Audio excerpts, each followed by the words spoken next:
Good day to each and every one of you. My name is Joe Hill, and I'm the writer of Celebrate Eve and your narrator today also. Why do we celebrate Eve?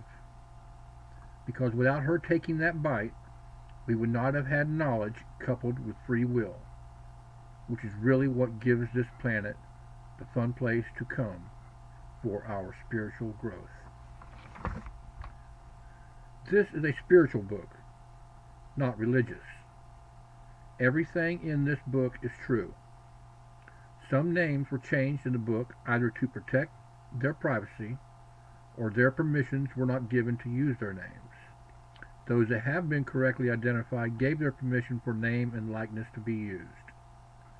The body of the book is an adventure and a love story. I dedicate this book to my children, my son Joey, my daughter Kawani, and my loving mother, Lois, who has passed on to a new life. This book would not have been possible without each of them, and I would not be here today without them.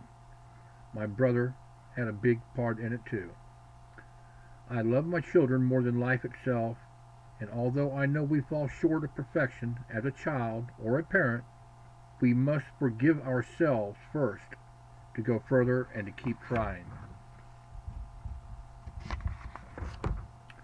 Chapter 1.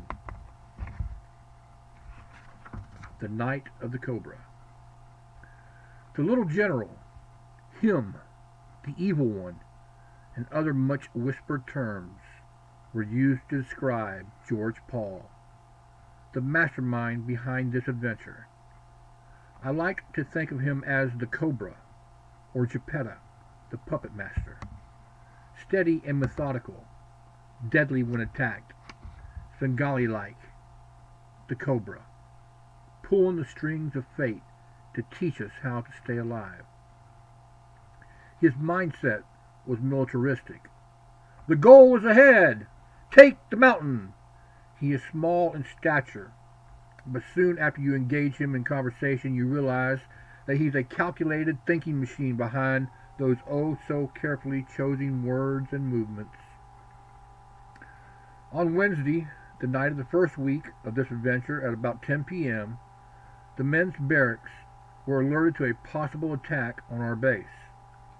We gathered for our evacuation at a pre-designed point that had been agreed upon with our female counterparts the day before in preparation for such a scenario. We quickly discovered that even though we had settled on a gathering place we had not planned for, a way to stay in communication with the women, and no one had told them of an impending attack. The instructors ordered us, the men, into the evacuation vehicles where we had gathered, without the women. Protestations arose, but they were quickly squelched. No, no! We had fallen into the trap so carefully laid by the Cobra. He had seen this failure to communicate before with other inexperienced trainees, and he was ready to go forth and teach the lessons that had to be taught. Too late, he barked, as I sensed a guttural sound of glee in his command to load up. He knew what lay ahead for the rest of the night, and he could already feel the adrenaline begin to pump. Showtime! The Cobra knew that if he could just get into character enough, believe in himself enough, and become the Cobra, he just might make this group of trainees feel the real.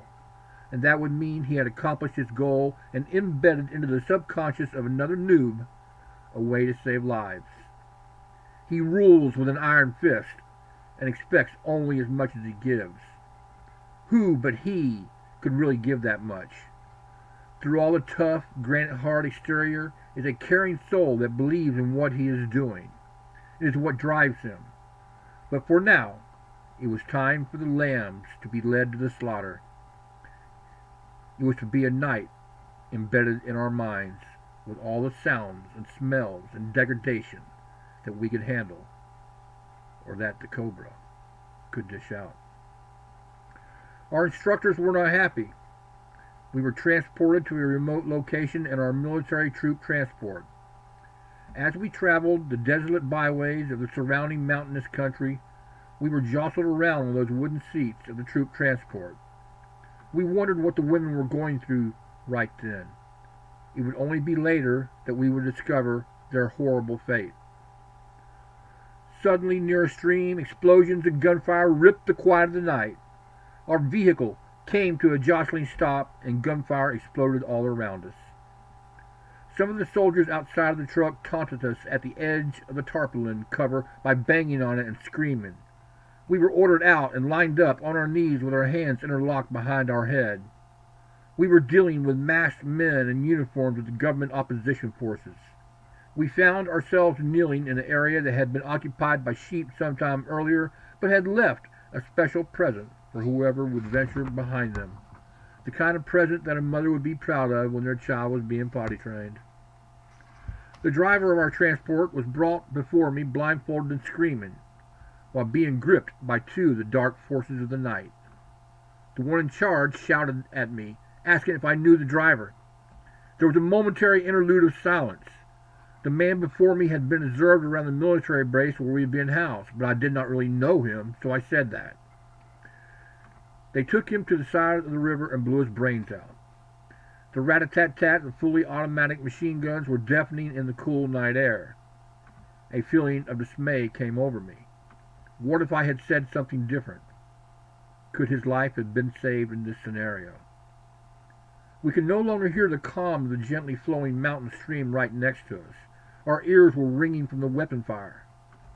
Later, it was divulged that our driver had jumped out of our vehicle with an automatic weapon and shot and killed a couple of troops that were now out for revenge and standing before us.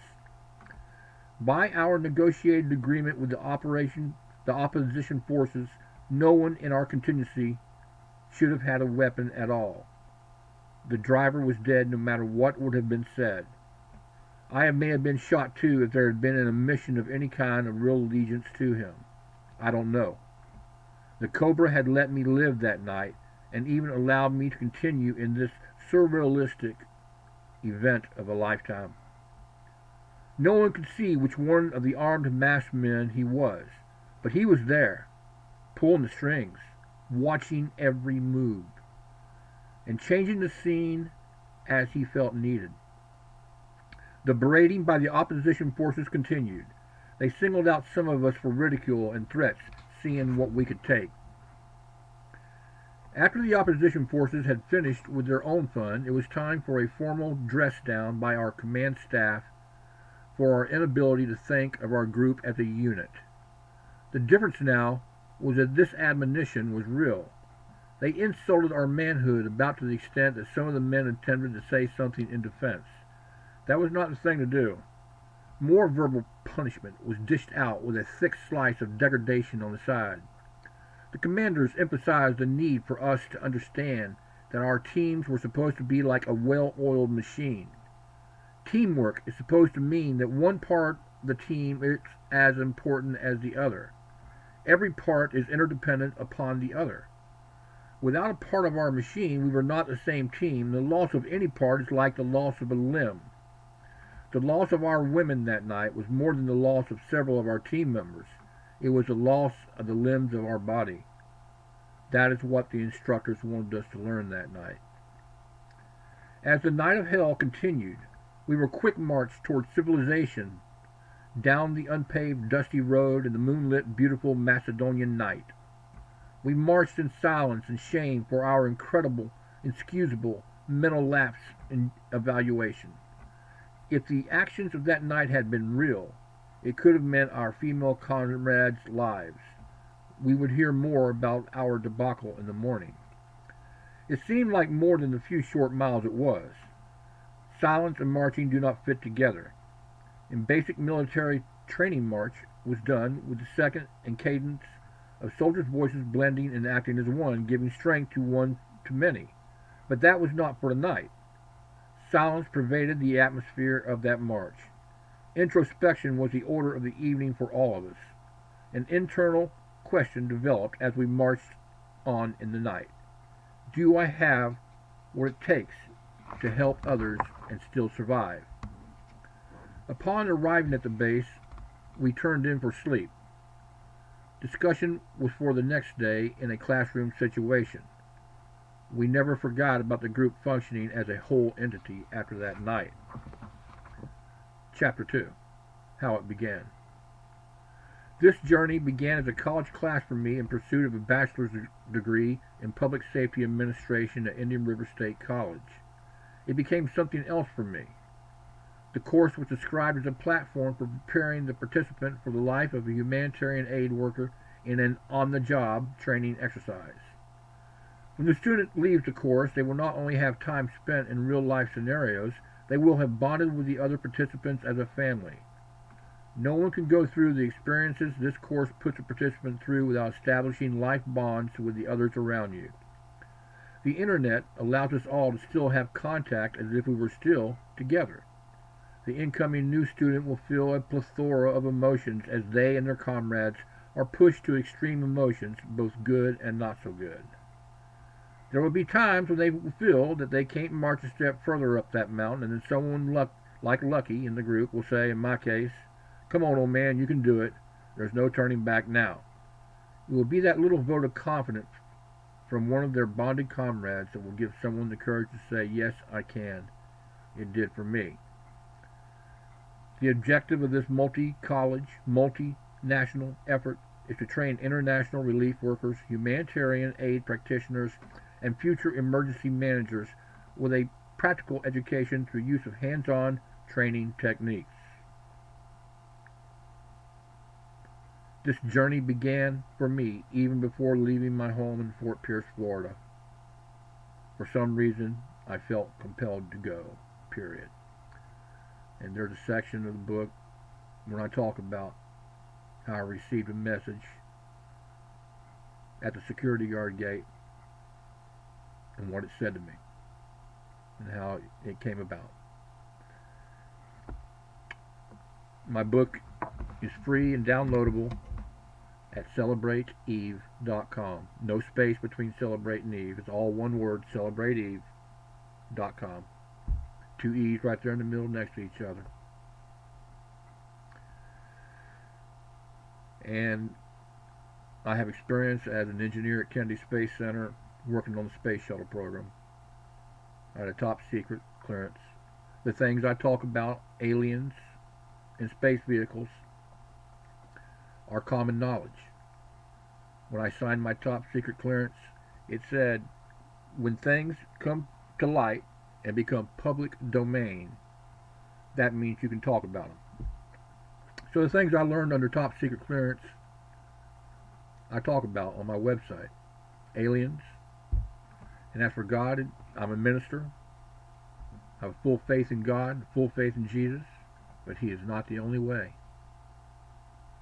And I had direct experience in a dream in 1989 with Him, where I was going into the light, and He was standing right there. And He said, "No, Joe, your time is not now."